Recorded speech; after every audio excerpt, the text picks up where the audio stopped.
let's go back to the phones. I've got two other things I really want to get into here. I've got more on net neutrality and this Pocahontas phony baloney Consumer Protection Board and what it really was. I covered this extensively yesterday, but there's some update stuff on it today.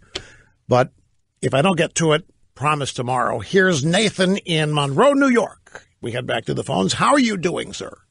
Very well. Thanks for taking my call, Rush. Yes, Rush, sir.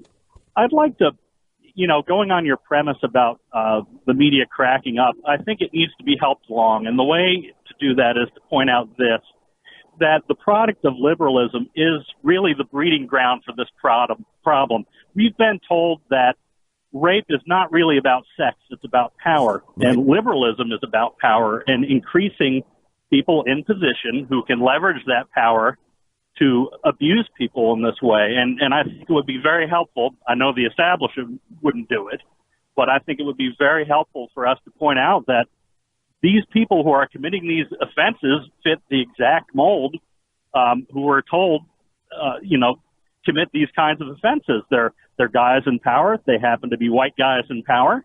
And lo and behold, they're all liberals. And lo and behold, liberalism leads to more guys. This is interesting. Let me see if I understand what you're saying. You may really be onto something. Your premise starts with what, and by the way, this belief, this theory that rape or sexual abuse is not about sex, it's about power, can be traced back to a feminist author named Susan Brown Miller, who wrote a book in the 70s, and I forget the title of it, but if you wanted to date a feminist in the 70s, you had to read this.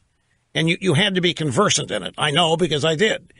But this is where the theorem was advanced that rape or sexual harassment is not about sex. It's about power. So your theory is that she's right and that liberalism is the breeding ground for this power and that we're actually seeing it on display. That the Charlie Roses and the Weinsteins and all these guys are not doing this really for sex. They're doing it for the exertion of power over people. Well, if for no other reason, then their power affords them the opportunity. So liberalism you could point out, or you could make the case that it is self-fulfilling in this way, that people get powerful and people start to misbehave because they're powerful. And it's all on their side, really, right now. Yeah, but how does that distinguish from, say, conservatives in power? I mean, power's power, no matter who has it and where it is. How would you distinguish it? As a political ideology, conservatism is technically the antidote, where we're trying to reduce the institutional power and give that back to the individual where they are more accountable. Whereas, liberalism, you're building bureaucracy and you're putting people in the position and by virtue of that fact, putting them in the position to abuse women who work for them.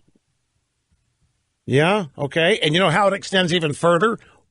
Then you use that power to put a net around everything so that the word of it doesn't get out. For example, how about this news that there have been $15 million in payouts to silence women who have been abused or harassed by members of Congress? And there's now a big movement on to have these people named and identified.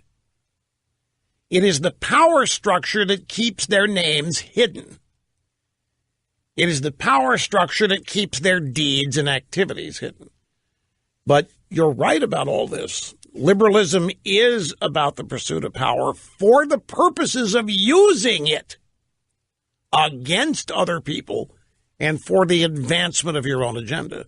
While liberalism portrays itself as fair and tolerant and open-minded and understanding and gentle and snowflakey and all of that.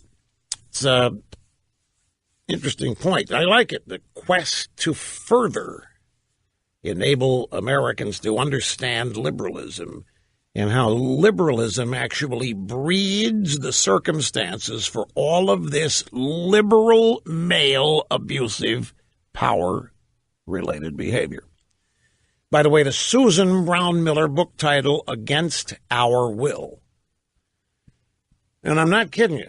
If you wanted to date a feminist woman in the 70s, you had to know about this book. And you had to fake like you understood it and agree with it. And even then, the dates were blah. I mean, who wants to talk about this stuff? But back then for women, this was emancipatory stuff. Who calls it the Time Magazine, the book that changed the whole what structure? Sexual discussion structure of the country. Yeah. Well, in their world, it probably was. But see, Time Magazine's world is not the American world. Maybe at one time it was when Henry Luce ran it, but Time Magazine's never been a magazine forward about America. Time Magazine's been forward about the establishment for I don't know how long. The U.S. Open. Take a look at the celebrities of the U.S. Open, a tennis tournament. Golf, totally different. The U.S. Open tennis tournament. You'll find Matt Lauer sitting in front of Charlie Rose, sitting behind, who knows? I mean, it's the New York Boston corridor, Washington corridor establishment. It's one of the things they do. And then they have their polo tournament out in the Hamptons, and then they do their whatever else they do out there. But they wherever they go, either Manhattan or the Hamptons or Washington, they all gather and do the same things. And you can't be part of it. And the news media is all focused on what's going on within that world. And what happens in that world happens to be what's happening in America, in their world, except that it isn't. Back in a sec.